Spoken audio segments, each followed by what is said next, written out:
Aquí tienes la primera parte de esta historia reimaginada. He realizado cambios profundos para adaptarla a la psique y los miedos culturales de España.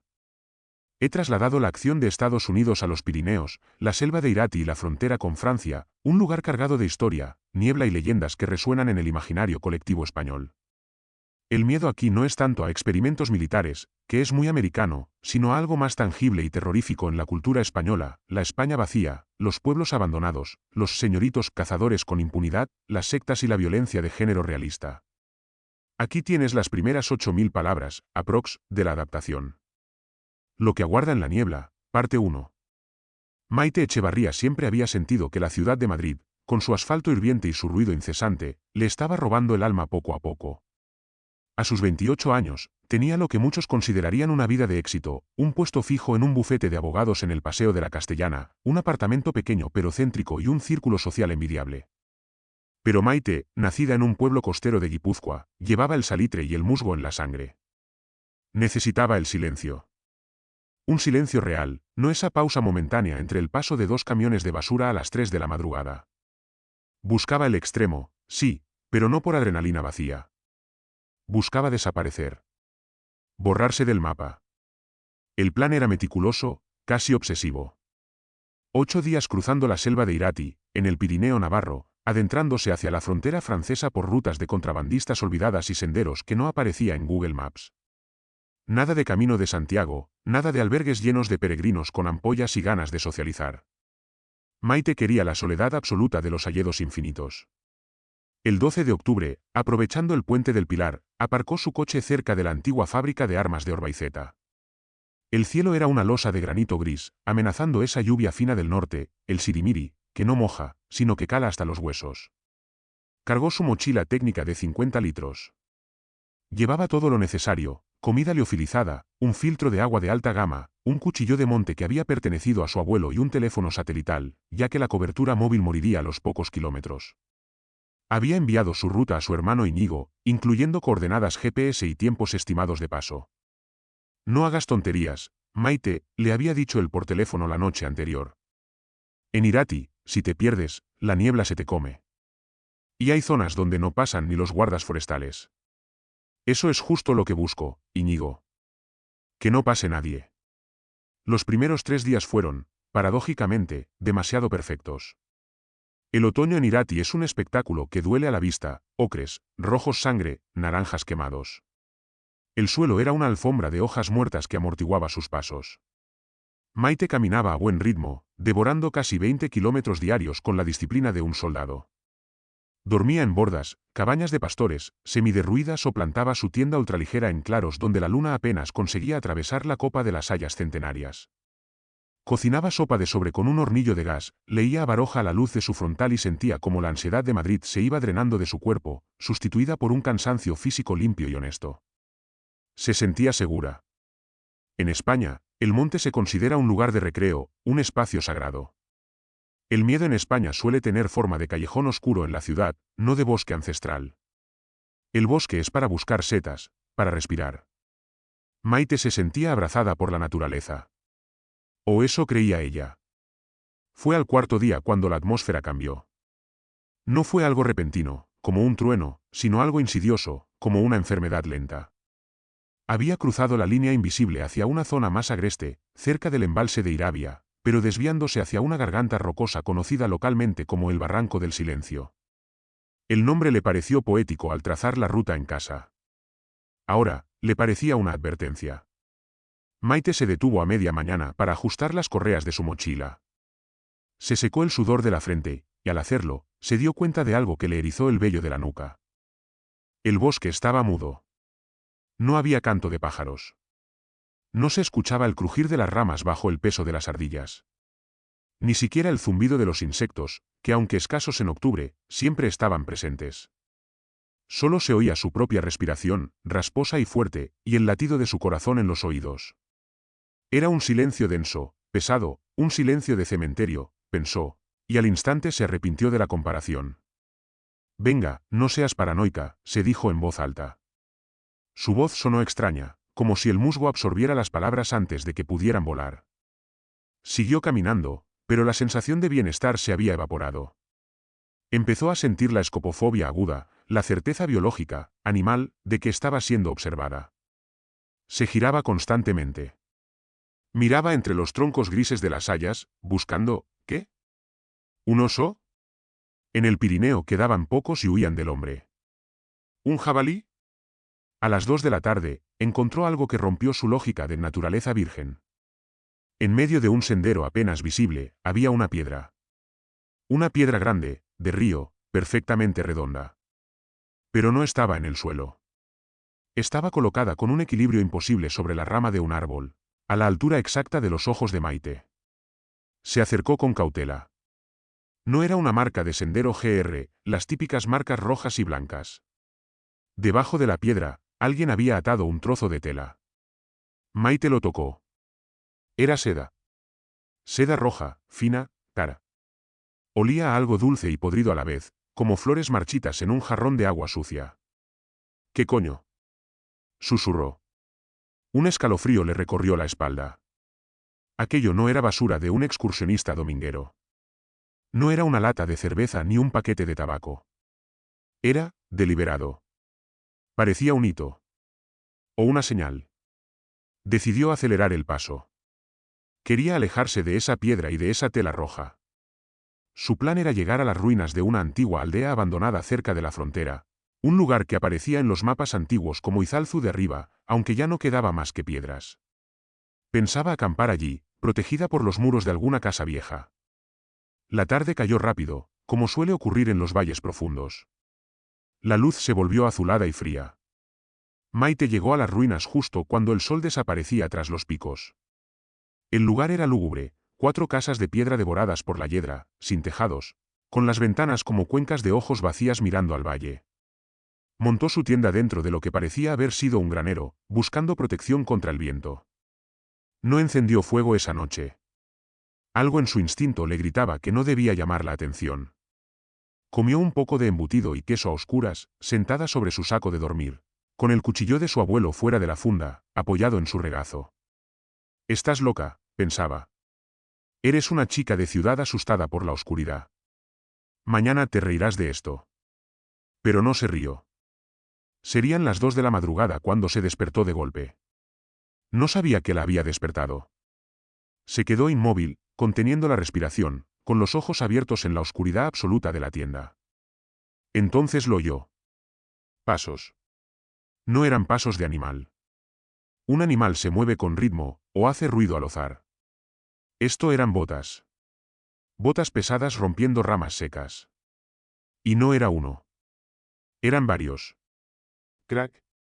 Crack. SHHH.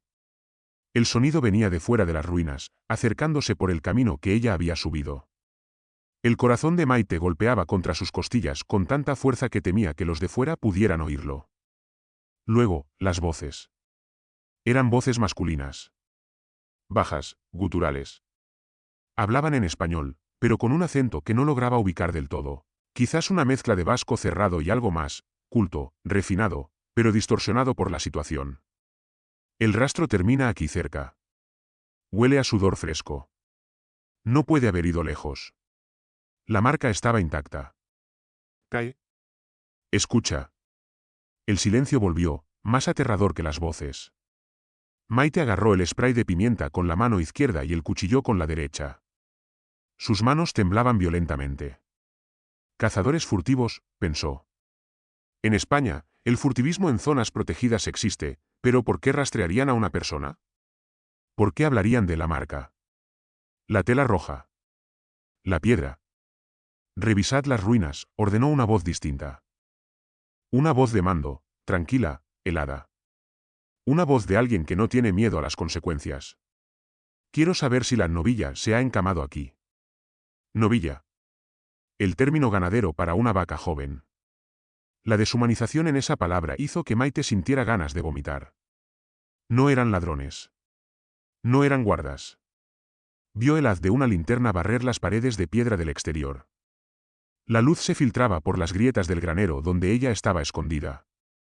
La luz era potente, blanca, táctica. Aquí no hay nada, jefe, dijo alguien a unos 20 metros. Solo mierda de oveja y piedras. Mirad bien. ¿Es lista? Ha evitado el camino principal desde el kilómetro 12. Le gusta jugar. Le gusta jugar. Sabían quién era. O al menos, sabían que la estaban persiguiendo desde hacía kilómetros. La habían estado observando. Maite se pegó al suelo, haciéndose un ovillo, rezando a un dios en el que no creía desde la comunión. Si entraban en el granero, estaba muerta. No tenía dudas. Aquellos hombres no venían a robarle la cartera. Los pasos se acercaron a la entrada del granero. Maite vio la punta de una bota militar negra asomar por el umbral, iluminada por el rebote de la linterna. Contuvo el aliento hasta que los pulmones le ardieron. El hombre se detuvo. Escupió al suelo. El escupitajo cayó a 2 metros de la tienda de campaña de Maite, que estaba camuflada en un rincón oscuro tras un murete derruido. Nada, dijo el hombre. Vámonos hacia el collado. Si intenta cruzar a Francia, tendrá que pasar por el paso de las Palomas. Bien. Vamos. La noche es larga y la cacería acaba de empezar. Los pasos se alejaron. Maite escuchó cómo el grupo se movía con una coordinación militar, alejándose hacia el norte. Tardó 1 hora en atreverse a exhalar el aire. No durmió más. Cuando la primera luz del alba, gris y lechosa, empezó a entrar por el techo derruido, Maite tomó una decisión. No podía seguir su ruta. Estaban esperándola en el paso de las Palomas, hacia el norte. Tenía que volver. Tenía que bajar hacia el sur, hacia la civilización, hacia cualquier carretera donde pasara la Guardia Civil. Recogió el campamento con manos torpes, presa del pánico. Dejó atrás la comida para aligerar peso. Solo agua, el cuchillo y la ropa puesta. Salió de las ruinas corriendo, pero intentando no hacer ruido. El bosque, que días antes le parecía un santuario, ahora era una trampa mortal de troncos verticales y sombras alargadas. Cada árbol podía esconder a uno de ellos. Caminó durante 3 horas, desviándose de los senderos, arañándose la cara con las zarzas, tropezando con raíces. Miraba su GPS compulsivamente. Estaba cerca de una pista forestal que, teóricamente, usaban los madereros. Si llegaba allí, quizás pasaría un camión. Fue entonces cuando lo oyó de nuevo. No detrás de ella, sino delante. Un silbido.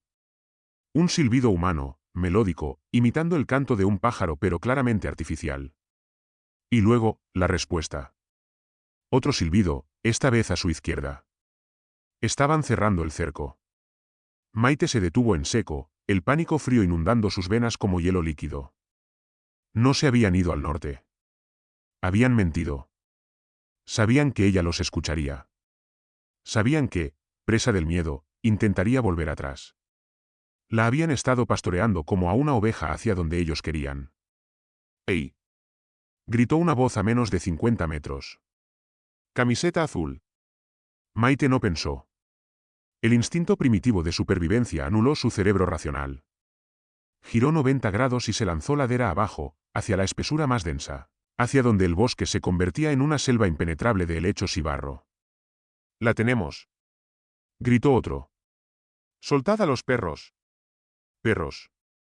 No habían usado perros por la noche para no alertarla antes de tiempo. Maite corrió. Sus botas de 300 euros resbalaban en el fango. Las ramas le golpeaban la cara como látigos. Oía los ladridos detrás de ella. No eran ladridos normales. Eran ladridos frenéticos, de perros de presa, de alanos españoles usados para la caza mayor. El terreno se volvió escarpado. Maite saltaba sobre troncos podridos, atravesaba arroyos helados sin importarle empaparse. Su respiración era un gemido constante. «Me van a matar. Me van a violar y me van a matar y me van a enterrar aquí y nadie me encontrará nunca. Mamá. Íñigo». Los ladridos se acercaban. Podía oír a los hombres gritándose órdenes. No eran gritos de furia, eran gritos de emoción. Se estaban divirtiendo. Era un deporte. De repente, el suelo desapareció bajo sus pies. Maite cayó rodando por un talud empinado, golpeándose contra rocas y raíces. El mundo giró violentamente. Sintió un crujido seco en las costillas y un dolor agudo en el hombro, pero la caída la salvó momentáneamente. Aterrizó en el lecho de un río seco, oculto bajo una bóveda de vegetación tan densa que casi parecía de noche. Se quedó quieta, dolorida, saboreando la sangre en su boca. Arriba, en el borde del talud, los perros ladraban furiosos, pero no bajaban. Estaba demasiado empinado incluso para ellos. «Ha bajado al barranco del muerto», oyó decir a uno de los hombres. «Bien. No tiene salida. El río se encajona más adelante. Es un callejón sin salida. Vamos a rodear. Que baje Julián con el rifle de dardos por el otro lado. La queremos viva, recordad. El cliente paga por la pieza entera». ¿El cliente? La palabra resonó en la mente de Maite con más fuerza que el dolor de sus costillas. Esto no era un grupo de locos locales. Esto era un negocio. Se obligó a levantarse. Le dolía todo el cuerpo, pero la adrenalina seguía bombeando. Miró el cauce del río seco. Si seguía bajando, la atraparían. Si subía, la atraparían. Miró hacia la pared de roca caliza que flanqueaba el río. Había cuevas. El Pirineo navarro es un queso gruyere de cuevas kársticas. Muchas son inexploradas, profundas y peligrosas. Vio una grieta oscura a unos 3 metros de altura, semioculta por una hiedra colgante. Era su única oportunidad. Con un esfuerzo sobrehumano, trepó por la roca húmeda. Se resbaló 2 veces, desollándose las manos, pero consiguió agarrarse a una raíz fuerte y se impulsó hacia el hueco. Se arrastró al interior como una alimaña herida. El agujero era estrecho, olía a guano de murciélago y humedad antigua. Se arrastró hacia el fondo, alejándose de la entrada todo lo que pudo, hasta que la oscuridad fue total. Desde fuera, le llegaron las voces, ahora amplificadas por la acústica del barranco. Rastread la zona baja. Tiene que estar escondida entre las rocas. Mirad. Sangre en las piedras. Habían encontrado el lugar donde cayó. Maite se encogió en la oscuridad, abrazando sus rodillas. Temblaba de frío y de terror. Sacó el cuchillo de su abuelo y lo apretó contra su pecho. Si la encontraban, no se dejaría llevar. Se lo prometió a sí misma. Antes de que la tocaran, usaría ese cuchillo. Contra ellos o contra ella misma. Pasaron las horas. La búsqueda fuera era meticulosa. Oía cómo removían piedras, cómo golpeaban los arbustos con palos. Los perros olfateaban cerca, muy cerca. Uno de los animales llegó a ladrar justo debajo de su escondite, pero el olor del agua estancada y el guano debía de enmascarar su rastro. «Maldita sea, se ha esfumado», dijo la voz del líder, la voz helada. Estaba justo debajo de ella. Es imposible que haya salido de este barranco sin volar. Jefe, se hace de noche. Y empieza a bajar la niebla. Ya sabe cómo se pone esto. No se ve a 1 metro. No me jodas con la niebla. Tenemos visores térmicos. Las baterías están al 20%. ¿Y si se mete una tormenta? Hubo una pausa tensa. Maite cerró los ojos. Está bien, dijo el líder finalmente. Poned las cámaras de movimiento en las salidas del barranco. Si sale, lo sabremos. Retirada al refugio. Mañana traeremos a más gente. Escuchó cómo se alejaban, refunfuñando, frustrados por haber perdido su presa. Pero Maite sabía que no estaba a salvo. Habían dejado cámaras. Estaba atrapada en una cueva, herida, sin comida, con el frío de la noche pirenaica cayendo sobre ella como un sudario. Se quedó allí, en la oscuridad absoluta, escuchando cómo el bosque recuperaba sus sonidos nocturnos. Pero ahora, cada sonido le parecía una amenaza. El ulular de un búho sonaba como una señal entre cazadores. El viento en las ramas sonaba como susurros. Maite Echevarría, la abogada de éxito, la mujer moderna y racional, había dejado de existir. En esa cueva, solo quedaba un animal asustado en el fondo de la cadena alimenticia. Y fuera, en la oscuridad de la selva de Irati. Los depredadores esperaban. Lo que no sabía Maite era que el amanecer no traería la salvación. Porque en esos valles, hay secretos mucho más antiguos que unos hombres con rifles y perros. Y al adentrarse en la tierra para esconderse de los hombres, quizás se había metido en la boca de algo mucho peor. El tiempo en la oscuridad no se mide en minutos, sino en latidos. Y el corazón de Maite latía tan rápido que el tiempo parecía haberse disuelto. Llevaba encogida en aquel saliente de roca unas 3 horas. O quizás 10. El frío de la cueva no era como el frío de fuera. Era una humedad mineral que se filtraba a través de su ropa técnica y se alojaba en sus huesos, entumeciendo las articulaciones. Le castañeteaban los dientes con tanta violencia que tuvo que morderse la manga del forro polar para no hacer ruido. Fuera, el bosque había callado. Los hombres y los perros se habían retirado al refugio, dejando tras de sí las cámaras trampa. Maite sabía lo que eso significaba. Si salía por donde había entrado, una luz infrarroja se activaría, una alerta llegaría a algún móvil o radio, y en 20 minutos tendría a la jauría encima. Estaba enterrada en vida. Encendió su linterna frontal en la posición de luz roja, la menos visible, para evaluar su situación. El haz de luz carmesí iluminó la grieta. No era solo un agujero, la cueva se prolongaba hacia el interior de la montaña. El suelo descendía en una pendiente suave de arcilla húmeda. Tenía 2 opciones: morir de hipotermia esperando a que volvieran por la mañana, o adentrarse en las entrañas de la tierra, rezando para que la cueva tuviera otra salida. En el paisaje kárstico de Navarra, muchas cuevas conectan valles enteros a través de sifones y galerías. Era una apuesta suicida, pero era la única apuesta que tenía. Vamos, Maite. Muévete o mueres, susurró. Su voz sonó ajena, rota. Se arrastró hacia el fondo, dando la espalda a la entrada y a la noche. El pasadizo se estrechó rápidamente. En algunos tramos, el techo bajaba tanto que tenía que reptar con el pecho pegado al barro, sintiendo la roca opresiva rozándole la espalda. La claustrofobia, un miedo que nunca había tenido, empezó a arañarle la garganta. Sentía el peso de toda la montaña sobre ella, toneladas de caliza gris esperando un suspiro geológico para aplastarla como a un insecto. Avanzó durante una hora agónica. El dolor en sus costillas era punzante, cada respiración una cuchillada. Pero entonces, el túnel se abrió a una sala más amplia. Se puso de pie, tambaleándose. El aire aquí era diferente. No olía a estancado. Había una corriente levísima, una brisa que olía a ozono. ¿Agua corriente? Barrió la sala con la luz roja. Estalactitas como colmillos colgaban del techo. Pero lo que llamó su atención no fue la geología. En una esquina de la cueva, donde la pared formaba un nicho natural, había algo que no pertenecía a ese mundo de piedra. Un montón. Maite se acercó, el pánico cerrándole la garganta. Al principio pensó que eran rocas desprendidas. Luego, al enfocar mejor, vio colores. Azul. Amarillo neón. Negro. Eran mochilas. Había al menos una docena. Algunas estaban podridas, cubiertas de moho y cal, casi fosilizadas en el suelo de la cueva.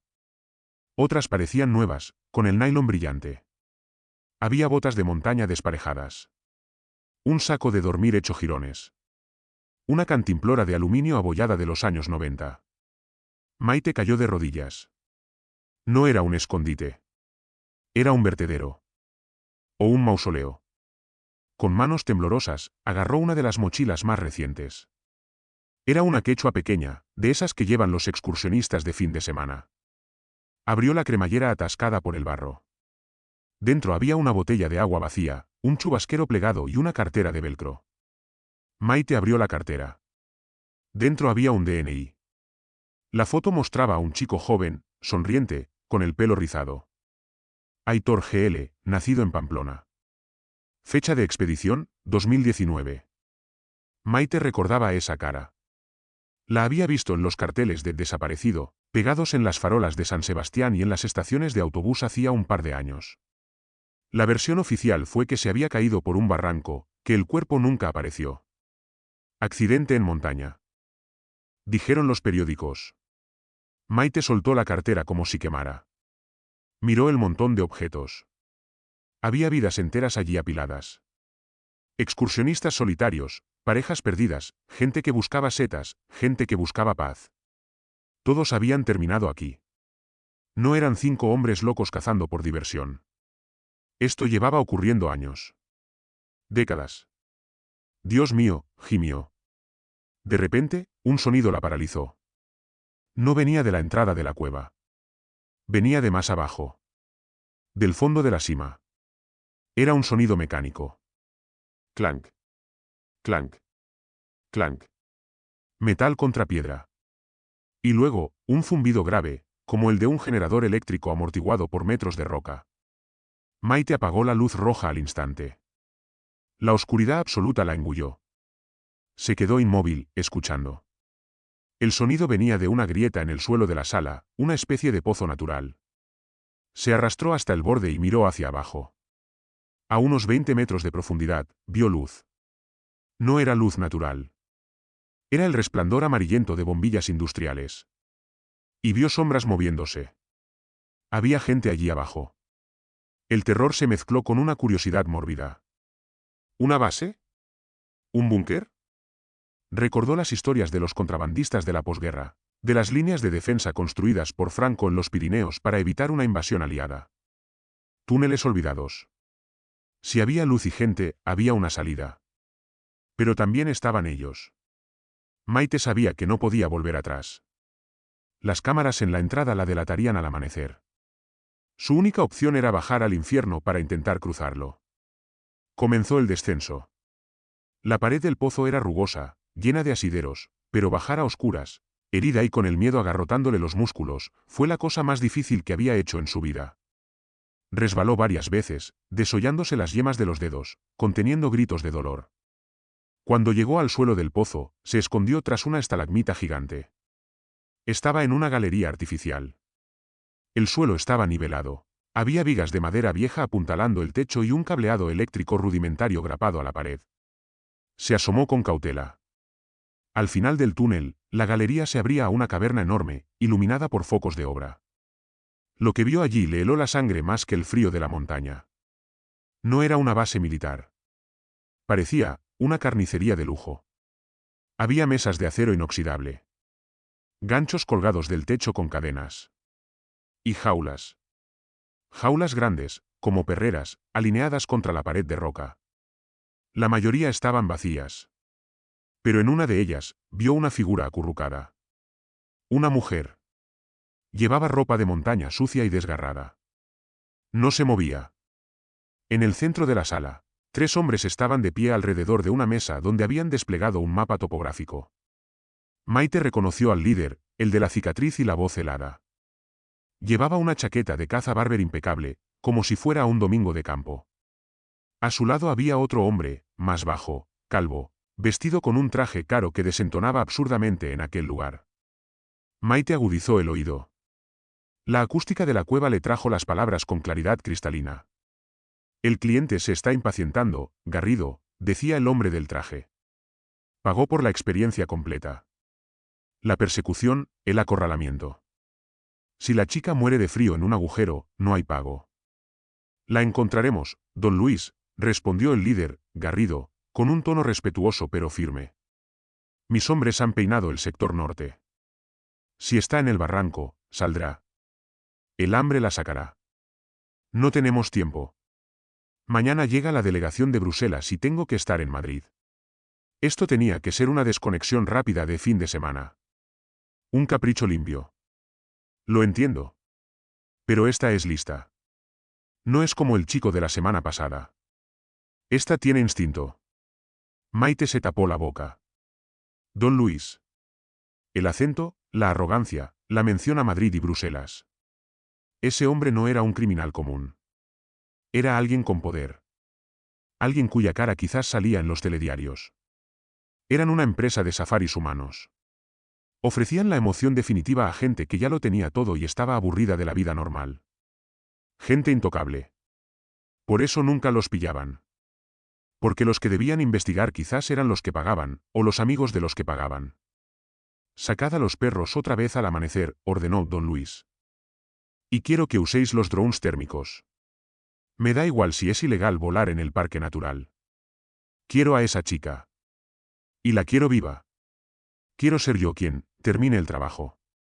El hombre del traje hizo un gesto con la mano, imitando un corte de garganta, y sonrió.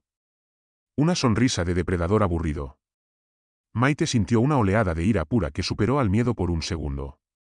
Eran monstruos. Monstruos con trajes italianos y cargos públicos. En ese momento, la mujer de la jaula se movió. Soltó un gemido bajo. Garrido se giró hacia ella y golpeó los barrotes con una porra extensible que llevaba al cinto. Calla. Maite miró alrededor buscando una salida. Al otro lado de la caverna, vio una puerta de metal pesado, entreabierta. Detrás se veía la noche. Una salida al exterior. Probablemente una antigua entrada de mina o un acceso para vehículos. Pero para llegar allí, tenía que cruzar toda la sala, pasando a 10 metros de ellos. Imposible. Entonces, sus ojos se posaron en un panel eléctrico viejo en la pared, a solo unos metros de su escondite. Había una palanca grande, oxidada. Si cortaba la luz. Era una locura. Si tenían gafas de visión nocturna, la verían. Pero si la luz se iba de golpe, sus ojos tardarían en adaptarse. Serían unos segundos de caos. Maite respiró hondo. Miró el cuchillo de su abuelo en su mano. La hoja brilló débilmente. Por Aitor. Por todos los de las mochilas. Se preparó para correr. Contó hasta 3. 1. 2. 3. Maite saltó de su escondite y bajó la palanca con todo su peso. Hubo un chispazo azul, un sonido de fritura eléctrica, y la caverna se sumió en una oscuridad absoluta y repentina. ¿Qué coño? Gritó don Luis. Luz. Linternas, joder. Bramó Garrido. Maite corrió. Corrió a ciegas, guiándose por la memoria visual de los segundos anteriores. Tropezó con una caja, se golpeó la cadera contra una mesa, pero siguió corriendo hacia donde sabía que estaba la puerta. Oyó el sonido de armas cargándose. Clac, clac. Nadie dispare. Podéis darle al cliente. Gritó Garrido. Esa orden le salvó la vida. Maite llegó a la puerta de metal. Pesaba 1 tonelada.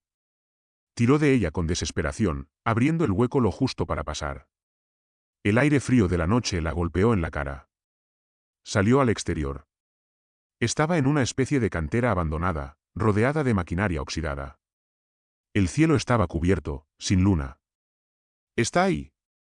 La veo. Gritó una voz a sus espaldas. Un haz de luz potente salió de la cueva, barriendo la cantera. Maite se lanzó detrás de un camión volquete abandonado justo cuando un disparo sonaba. La bala rebotó en el metal con un pin agudo. Ya no les importaba capturarla viva. Ahora era un testigo. Maite echó a correr hacia el bosque que rodeaba la cantera. Pero sus piernas, agotadas tras horas de tensión y la bajada a la cueva, no respondían como antes. Tropezaba, jadeaba. Miró atrás. 3 linternas salían de la boca de la mina. Venían rápido. Y entonces, frente a ella, en medio de la oscuridad del bosque, vio algo. No eran linternas. Era una luz tenue, pálida, flotando entre los árboles. Y luego otra. Y otra. Luces blanquecinas, como fuegos fatuos, que avanzaban en silencio formando una hilera. Maite se detuvo en seco, atrapada entre los asesinos humanos a su espalda y aquella procesión fantasmal frente a ella. En el norte de España, las leyendas no son cuentos para niños. Son advertencias. Y Maite, vasca de nacimiento, sabía lo que se decía de las luces que caminan en fila por los bosques. La Santa Compaña. La procesión de almas en pena. O quizás las Lamiac mirando desde el río.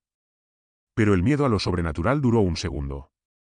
Porque las luces se acercaron y escuchó el sonido de un motor. No eran fantasmas. Eran los faros de un Land Rover antiguo, con las luces apagadas, avanzando solo con las de posición por una pista forestal que ella no había visto. El coche se detuvo a 10 metros de ella. La ventanilla bajó. Una mano salió y le hizo señas frenéticas. ¡Sube! Rápido, joder, sube. Susurró una voz de mujer desde dentro. Maite no dudó. Los pasos de Garrido y sus hombres estaban ya casi encima. Corrió hacia el coche, abrió la puerta del copiloto y se lanzó al interior.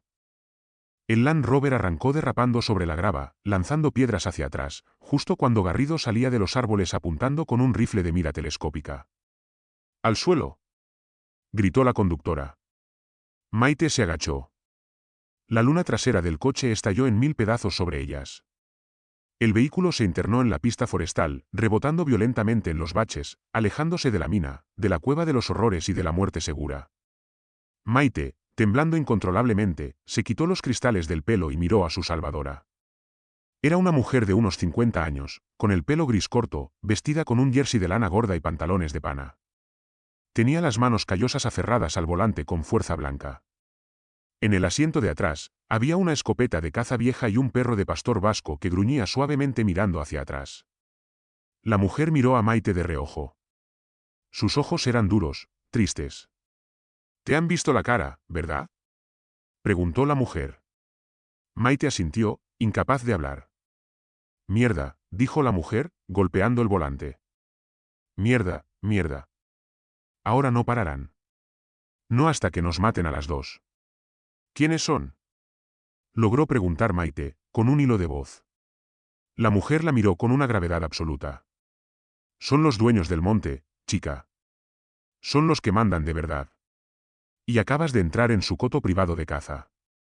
El coche giró bruscamente, adentrándose aún más en la oscuridad de Irati, alejándose de las carreteras principales. «No podemos ir a la policía», dijo la mujer como si le leyera el pensamiento. «El comisario de la zona cena con ellos todos los jueves. Estamos solas». Maite miró hacia la oscuridad del bosque que pasaba veloz tras la ventanilla rota. Había escapado de la cueva, pero la pesadilla no había terminado. Ahora sabía la verdad. Y la verdad era mucho más peligrosa que 5 hombres en el bosque. Estaban solas en la España vacía, donde nadie oye gritar. El Land Rover Defender trepaba por la pista forestal como una bestia de hierro, devorando barro y piedras. El viento helado entraba aullando por la luneta trasera destrozada, congelando el sudor en la nuca de Maite. Su salvadora conducía con una destreza brutal, apagando los faros en las rectas para no ser vista desde el valle y encendiéndolos solo un segundo antes de las curvas cerradas que bordeaban precipicios mortales.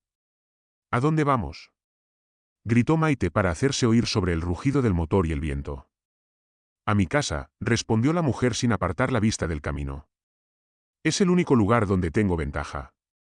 «¿Y la policía? ¿La Guardia Civil de Ochagavía?». «Olvídalo». La mujer soltó una carcajada seca, sin humor. «El hombre que dirige esa cacería, el del traje, es Luis Valdemoro. ¿Te suena?». A Maite se le heló la sangre. Claro que le sonaba.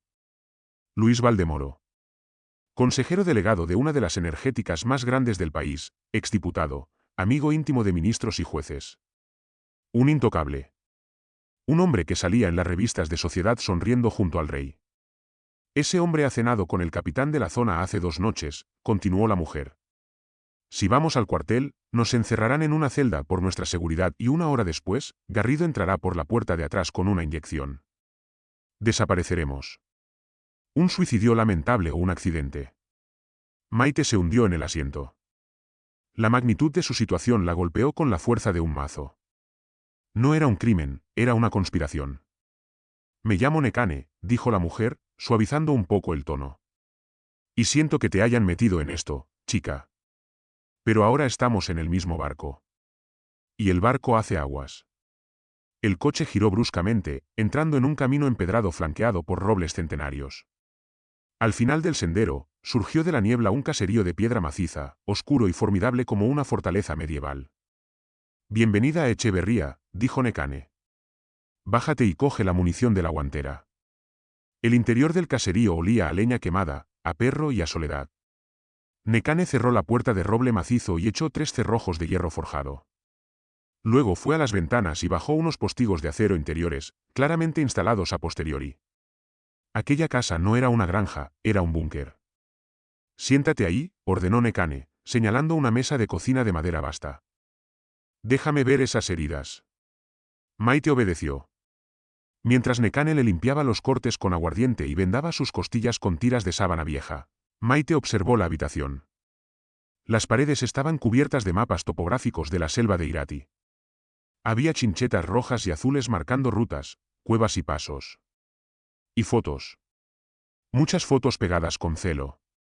Fotos borrosas tomadas con teleobjetivo, hombres cargando bultos en camiones, reuniones en claros del bosque, caras de políticos y empresarios conocidos. Pero lo que detuvo el corazón de Maite fue una foto enmarcada sobre la chimenea. Era el chico. El chico de la cueva. El del DNI. «Aitor». «Tú», balbuceó Maite. Tú eres su madre. Nekane se detuvo. Sus manos, ásperas y fuertes, se quedaron inmóviles sobre el vendaje de Maite. Aitor GL, dijo Nekane con voz neutra, terrible. Desapareció hace 3 años. La versión oficial fue que se cayó al río Irati y la corriente se lo llevó. Pero yo conozco a mi hijo. Aitor era un mendizale, un montañero experto. No se cae al río como un turista borracho. Nekane terminó el vendaje y se sentó frente a Maite, sacando una botella de pacharán casero. Lo busqué. Durante meses. La policía cerró el caso en 2 semanas. Dijeron que me estaba volviendo loca por el duelo. Así que empecé a vigilar. Me escondía en el bosque. Y los vi. Vi los camiones negros. Vi a los hombres de Garrido. Vi cómo traían invitados los fines de semana de luna nueva. Maite metió la mano en su bolsillo, temblando, y sacó la cartera llena de barro que había cogido en la cueva. La puso sobre la mesa.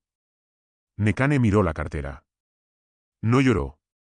No gritó. Simplemente cerró los ojos y exhaló un suspiro largo, como si llevara 3 años aguantando la respiración. La encontré en una cueva, susurró Maite. En el barranco del muerto. Hay muchas mochilas allí, Nekane. Son docenas. Nekane acarició la cartera con una ternura infinita. Cuando abrió los ojos, ya no había tristeza en ellos. Solo había un odio frío, cristalizado, duro como el diamante. Entonces ya sé dónde está su tumba, dijo Nekane. Gracias. Ahora tengo una razón más para matar a esos hijos de puta. De repente, el perro pastor que dormitaba junto al fuego levantó la cabeza y emitió un gruñido sordo, profundo. Nekane se levantó al instante, apagando la luz de la cocina. SHHH. Se acercaron a una de las ventanas del piso de arriba, mirando a través de una rendija en el postigo. Fuera, la noche era un muro negro. Pero algo zumbaba en el aire. Un sonido agudo, como de mosquitos gigantes. Drones, dijo Nekane. Térmicos. Ya saben que estamos aquí. ¿Nos atacarán? Preguntó Maite. No son estúpidos. Saben que esta casa es una ratonera para quien intenta entrar. Mis antepasados la construyeron para resistir a los franceses, a los carlistas y a la Guardia Civil. Los muros tienen 1 metro de grosor. El zumbido se hizo más fuerte. De repente, una luz cegadora iluminó el patio delantero. Un foco potente montado en un dron grande flotaba a 10 metros de la ventana. Y entonces, sonó un teléfono. No el de Maite, que había perdido, ni el de Nekane. Sonó el teléfono fijo de la casa, un aparato antiguo de rueda colgado en el pasillo. El timbre resonó en la casa silenciosa como un grito. Ring. Ring. Nekane y Maite se miraron. Si no contestas, quemarán la casa, dijo Maite, intuyéndolo. Nekane bajó las escaleras y descolgó el auricular. Puso el altavoz. Buenas noches, señora Garay, dijo la voz de Luis Valdemoro. Sonaba tranquila, educada, como si llamara para vender un seguro. Lamento molestarla a estas horas. Creo que tiene algo que me pertenece. Aquí no hay nada tuyo, cerdo, escupió Nekane. Vamos, no nos pongamos vulgares. La señorita Echevarría ha visto cosas que son complicadas de explicar. Y usted, bueno, usted lleva años siendo una molestia, Nekane. Una espina en mi zapato. He sido paciente por respeto a la memoria de su hijo, pero mi paciencia se ha terminado. Tú mataste a mi hijo. Hubo un silencio al otro lado de la línea. Su hijo fue una pieza excelente. Muy atlético. Dio mucha guerra. Garrido todavía habla de él con admiración. Pocos aguantan 2 días. Nekane apretó el auricular con tanta fuerza que el plástico crujió. Maite sintió náuseas. Estaba hablando de un ser humano como si fuera un ciervo. Escúchame bien, Valdemoro, dijo Nekane, con una voz que venía de las entrañas de la tierra. Ven a buscarla. Ven tú. No mandes a tus perros. Entra tú por esa puerta. Oh, no, señora Garay. Yo no me mancho las manos con ceniza. Garrido, por favor, termina con esto.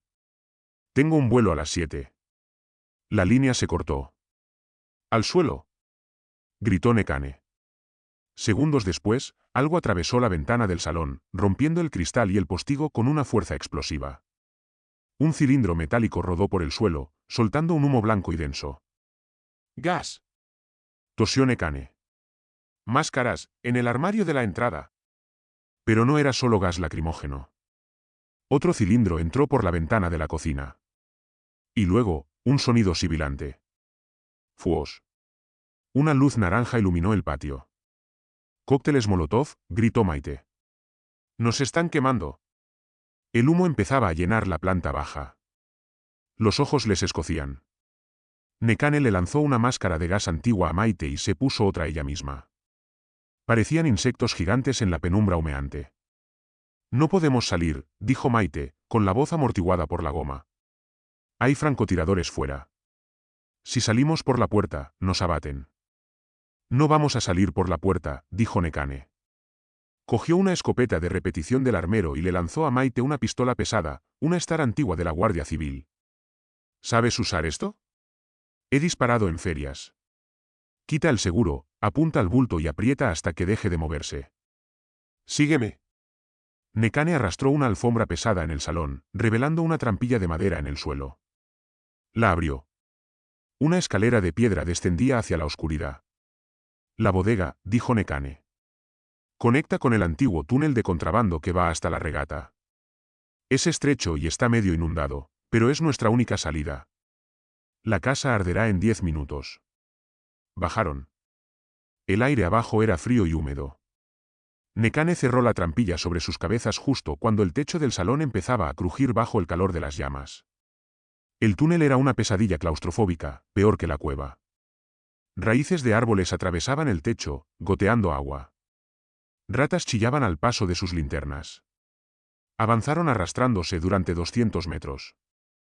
Maite sentía que el barro se le metía en la boca, en los ojos. El dolor de sus heridas era un latido constante, pero el miedo a morir quemada o disparada la empujaba hacia adelante. Finalmente, el túnel se ensanchó y terminó en una rejilla oxidada cubierta de vegetación.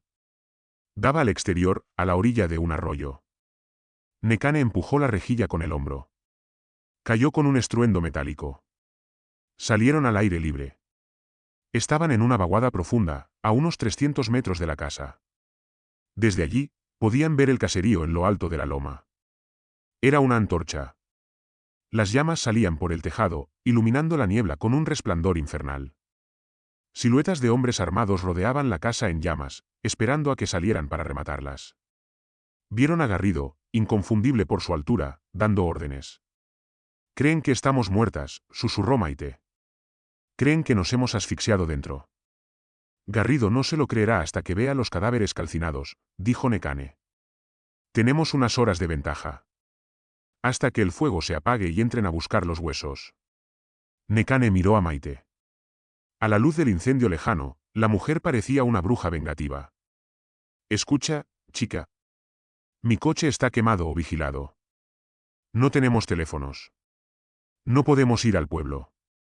Estamos a 20 kilómetros de la frontera francesa a través del monte más duro de Navarra». «¿Vamos a Francia?», preguntó Maite esperanzada. La gendarmería francesa no estaría bajo el control de Valdemoro. «Podríamos», dijo Nekane. «Podríamos huir. Cruzar la Muga, llegar a Saint-Jean-Pied-de-Port y contar nuestra historia. Quizás nos crean. Quizás Valdemoro tenga amigos allí también». Nekane cargó su escopeta con un clac-clac sonoro. «Pero yo no voy a huir. Llevo 3 años muerta, esperando este momento. Valdemoro está aquí. Garrido está aquí. Todos ellos están aquí esta noche para ver el espectáculo». Nekane se giró hacia Maite. «Yo voy a cazarlos. Conozco este bosque. Ellos tienen tecnología, visores térmicos y drones. Pero yo tengo el terreno. Sé dónde se hunde el barro. Sé dónde los árboles confunden al GPS. Esta noche, la selva de Irati va a comer carne rica». Maite miró el incendio. Miró la pistola en su mano. Pensó en su vida en Madrid, en sus trajes de chaqueta, en sus reuniones por Zoom. Esa vida parecía un sueño lejano. La realidad era esto: barro, sangre, fuego y la certeza de que si no mataba, moriría. Pensó en Aitor. Pensó en la mujer de la jaula. Pensó en la arrogancia de Valdemoro al teléfono. La rabia, caliente y poderosa, sustituyó al miedo. No te voy a dejar sola, dijo Maite. Su voz sonó firme por primera vez en 4 días. Nekane sonrió. Una sonrisa lobuna, llena de dientes. Bien. Pues vamos a enseñarles por qué en estas montañas nunca se debe despertar a las brujas. Se adentraron en la oscuridad del bosque, dando la espalda al fuego, convirtiéndose en sombras entre las sombras. Pero no iban a huir. Iban a flanquearlos. A unos 2 kilómetros de allí, en un claro donde Garrido había establecido su puesto de mando móvil y donde Luis Valdemoro bebía un brandy, esperando la confirmación de las muertes, un guardia perimetral bostezó. Miró su monitor térmico. Todo tranquilo. Solo algunos ciervos moviéndose al este. No se dio cuenta de que 2 de esas señales de calor no se movían como ciervos. Se movían con propósito. Se acercaban. Y una de ellas llevaba el cuchillo de un abuelo que había luchado en guerras mucho peores que esta. La verdadera cacería acababa de comenzar. Y esta vez, las presas tenían colmillos. La lluvia comenzó a caer. No era el suave sirimiri de la mañana, sino una tormenta de montaña, fría y violenta, que golpeaba las copas de las hayas y convertía el suelo en una trampa de barro negro. Para Garrido y sus hombres, equipados con visores térmicos y botas pesadas, era un inconveniente. Para Nekane y Maite, era una bendición. La lluvia enfriaba el bosque, borrando sus firmas de calor y ocultando sus huellas. Se movían en silencio, separadas por 10 metros. Nekane se había fundido con la espesura. Maite, con la pistola pesada en la mano y el corazón convertido en un bloque de hielo, la seguía. Ya no pensaba en su despacho de Madrid ni en su familia. Su universo se había reducido a respirar, caminar y matar. El puesto de mando móvil de Garrido estaba a menos de 500 metros, en un claro forestal accesible por pista. Podían ver el resplandor de los focos portátiles a través de los árboles. De repente, un crujido a la izquierda. Un mercenario patrullaba el perímetro. Iba completamente equipado, casco táctico, rifle con silenciador, visor nocturno. Se movía con confianza, creyendo que sus presas eran 2 mujeres aterrorizadas huyendo hacia Francia. No vio a Nekane. La mujer no estaba escondida detrás de un árbol, estaba dentro de un agujero lleno de hojas húmedas. Una vieja trampa de jabalí en desuso. Cuando el hombre pasó por su lado, Nekane surgió de la tierra como un espectro. No hubo disparos. Nekane usó una hoz de mango corto que llevaba al cinto. Un movimiento rápido, brutal, a la altura de la corva de la rodilla, y luego otro al cuello cuando el hombre cayó. Fue sucio, desesperado y silencioso. El sonido de la lluvia ahogó los gorgoteos. Nekane le hizo una seña a Maite. Se acercaron al cuerpo. Nekane le quitó el auricular de radio al muerto y se lo puso. Equipo Bravo, informe. ¿Veis algo en el sector sur? Crepitó la voz de Garrido. Nekane apretó el botón de transmisión. Aquí no hay nadie, Garrido, susurró Nekane en euskera, con una voz que parecía venir de ultratumba. Solo estamos los muertos. Hubo un silencio estático al otro lado. ¿Quién es? Bramó Garrido. Joder. García, responde. García no puede hablar, respondió Nekane, cambiando al castellano. Le he cortado el cuello. Ven a buscarlo. Estamos en la turbera del diablo. Ven tú solo, si tienes cojones. Nekane soltó la radio y miró a Maite. La turbera está al este. Es un barrizal profundo. Él irá allí porque es un arrogante y querrá matarme personalmente. Tú ve al campamento. Ve a por el del traje. ¿Yo? Maite tragó saliva. Él tendrá escolta. Garrido se llevará a sus mejores hombres a por mí. Dejará al don nadie con el chofer. El chofer es un matón de discoteca, nada más. Nekane agarró a Maite por los hombros. Sus ojos brillaban con una intensidad febril.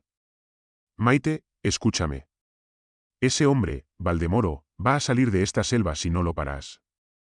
Mañana estará cenando en un restaurante de estrellas Michelin en San Sebastián y riéndose de cómo nos quemó vivas. ¿Vas a permitirlo? Maite apretó la empuñadura de la pistola estar hasta que le dolieron los nudillos. No. Pues acaba con él. Y cuando termines, corre hacia la frontera. No mires atrás. Nekane desapareció en la oscuridad, en dirección al pantano, llevándose la ira de Garrido con ella. Maite se quedó sola frente al resplandor de los focos. Avanzó. Llegó al linde del claro. Había 2 vehículos todoterreno negros. Un generador eléctrico zumbaba bajo una lona. Luis Valdemoro estaba sentado en una silla de camping, bajo un toldo, bebiendo de una petaca de plata. Parecía aburrido. Miraba su reloj Rolex impaciente. A su lado, un hombre corpulento, el chofer, fumaba un cigarrillo, con una subametralladora colgada del hombro de forma descuidada. Garrido y los otros 2 mercenarios habían desaparecido en el bosque, siguiendo el señuelo de Nekane. Maite respiró hondo. 1, 2, 3. Salió de los árboles caminando, con la pistola bajada. Gritó el chofer, tirando el cigarrillo y levantando el arma. ¡Alto ahí! Valdemoro se levantó de un salto, derramando su bebida. ¿Pero qué? ¿Es ella? No dispares, idiota, la quiero viva. Esa orden fue su sentencia. El chofer dudó un segundo, bajando ligeramente el cañón. Maite levantó su vieja pistola. No apuntó a la cabeza, ni al pecho. Apuntó al bulto grande. ¡Bam! El retroceso casi le disloca la muñeca. La bala golpeó al chofer en el estómago. El hombre se dobló, gritando, y cayó de rodillas. Maite disparó otra vez. El chofer cayó de bruces en el barro. Silencio. Solo el zumbido del generador y la lluvia. Valdemoro se quedó petrificado. Miró el cuerpo de su guardaespaldas, luego miró a Maite. La chica de ciudad, la abogada, estaba allí de pie, cubierta de sangre ajena y barro, con una pistola humeante. El hombre del traje levantó las manos lentamente. Sonrió. Una sonrisa ensayada, de político acorralado. Tranquila, Maite. Tranquila. Vamos a hablar. De rodillas, dijo Maite. Su voz no temblaba. Escucha, no sabes con quién estás hablando. Soy Luis Valdemoro. Tengo influencia. Puedo hacer que esto desaparezca. El incendio, el tiroteo, todo. Puedo darte dinero. Mucho dinero. Una vida nueva. Nadie tiene por qué saber nada. De rodillas, repitió ella. Dio un paso adelante. Valdemoro vio sus ojos. Eran ojos vacíos. Ojos de tiburón. La sonrisa se le borró. Se arrodilló en el barro, manchando sus pantalones de 500 euros. Por favor, gimoteó. Tengo familia. Tengo hijas de tu edad. ¿Y las cazas también a ellas? Preguntó Maite con asco. Fue una aberración. Una diversión. No soy un monstruo, soy un hombre de negocios. Todos tenemos vicios. Pagaré lo que sea. En ese momento, a 1 kilómetro de distancia, sonó un disparo seco. De escopeta de caza. Y luego, un aullido humano que se cortó en seco. Maite supo que Garrido había caído. Nekane había cobrado su pieza. Maite miró a Valdemoro. Podía matarlo. Apretar el gatillo y acabar con todo. Pero matarlo era demasiado rápido. Demasiado limpio para un hombre que trataba a las personas como ganado. Levántate, ordenó. ¿Me vas a dejar ir? Preguntó él, esperanzado. Quítate los zapatos. ¿Qué? Quítatelos. Gritó Maite, apuntándole a la cara. Valdemoro, temblando, se quitó sus mocasines de piel. Ahora la chaqueta. ¿Y la camisa? Lo dejó en ropa interior bajo la lluvia helada de octubre. El hombre tiritaba violentamente, su dignidad despojada, reducido a un trozo de carne pálida y fofa. Por favor, me moriré de frío, lloró él. Maite cogió las llaves del Land Rover que estaban sobre la mesa. Fue al vehículo y sacó un cuchillo de monte del maletero. Se acercó a Valdemoro y, con un movimiento rápido, le hizo un corte profundo en el brazo. No letal, pero muy sangrante. ¿Estás loca? La sangre atrae a los jabalíes, dijo Maite con frialdad. Y a los lobos. Quedan pocos en el Pirineo. Pero dicen que están volviendo. Se subió al Land Rover de los cazadores. Bajó la ventanilla y miró al hombre desnudo y sangrante en medio de la nada. Tienes una oportunidad, Luis. La misma que nos diste a nosotras. Corre. Corre hacia la carretera. Son 20 kilómetros. Si llegas antes de morir de hipotermia o desangrado, ganas. No puedes dejarme aquí. Soy un consejero del Estado. Aquí no eres nadie. Solo eres carne. Maite arrancó el motor. Dio media vuelta y aceleró hacia la pista forestal, dejando atrás los gritos de Valdemoro, que pronto fueron engullidos por la tormenta y la oscuridad de la selva de Irati. Epílogo, 6 meses después. La noticia apareció brevemente en la sección de sucesos de los periódicos nacionales, eclipsada por algún escándalo de fútbol. Hallados restos óseos dispersos en una zona remota del Pirineo navarro. Las pruebas de ADN confirman que pertenecen al empresario Luis Valdemoro, desaparecido el pasado octubre durante un viaje privado de caza. La autopsia sugiere ataque de fauna salvaje y muerte por hipotermia. Junto a él se encontraron restos de otros 2 varones, posiblemente sus escoltas, fallecidos en circunstancias violentas no esclarecidas. El caso se cerró rápidamente. Hubo presiones desde arriba para no indagar demasiado. Nadie quería explicar qué hacía un hombre tan poderoso en una zona donde habían aparecido docenas de mochilas, antiguas enterradas en una cueva cercana. La cueva fue sellada por la Guardia Civil por seguridad. Maite Echevarría nunca volvió a su puesto en el bufete de abogados. Su apartamento en Madrid se vendió. Sus amigos recibieron postales vagas desde Argentina, luego desde Vietnam. Dijeron que había tenido una crisis nerviosa y se había ido a viajar por el mundo. Pero los lugareños del Valle de Azcoa cuentan otra historia. Dicen que el caserío Echeverría, que ardió aquella noche de octubre, está siendo reconstruido. Dicen que no hay obreros, que lo están levantando 2 mujeres que trabajan de sol a sol. Una mayor, de pelo gris y mirada dura. Otra joven, con una cicatriz en la cara y manos callosas. Dicen que han puesto carteles nuevos en los límites de su bosque. No dicen propiedad privada. No dicen prohibido el paso. Dicen, cuidado. Aquí se caza al cazador. Y dicen que, en las noches de niebla, cuando los domingueros o los grupos de hombres con malas intenciones se adentran demasiado en la espesura buscando lo que no deben, se oye un silbido. No es un pájaro. Es una advertencia. Si alguna vez vas a Irati, disfruta de las hojas rojas, respira el aire puro. Pero si ves una piedra redonda sobre una rama con un lazo rojo, o si sientes que el bosque se queda en silencio de repente, da media vuelta. Corre hacia tu coche y no pares. Porque Maite y Nekane siguen allí. Y ahora, el bosque es suyo.